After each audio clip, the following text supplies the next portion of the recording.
The Senate has passed the massive $1.7 trillion omnibus bill.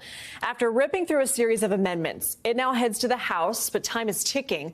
Lawmakers only have until tomorrow before government funding runs out. I want to bring in NBC's Sahil Kapoor. So, Sahil, first let's talk about what's in it. Talk about some of these amendments.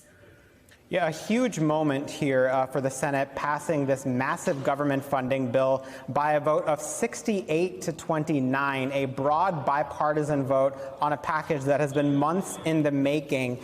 This bill includes about $850 billion in defense funding. There's about $770 billion in non-defense funding. Some of the major provisions in it are $45 billion in assistance to Ukraine.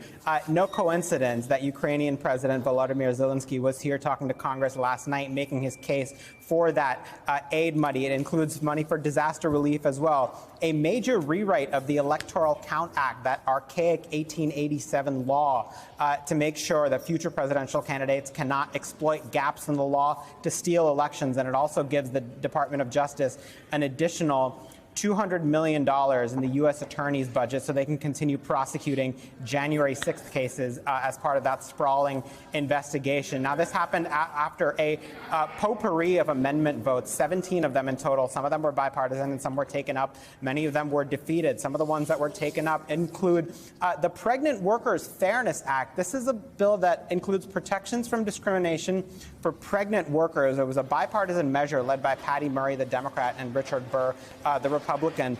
There's also a measure, an amendment that was adopted expanding accommodations for breastfeeding in the workplace, another last-minute bipartisan measure that was adopted. And finally, Lindsay, the holdup, the 2 a.m. holdup that nearly set this bill to the side and complicated passage was about immigration, a last-minute demand by Republicans to have a vote on an amendment for Title 42.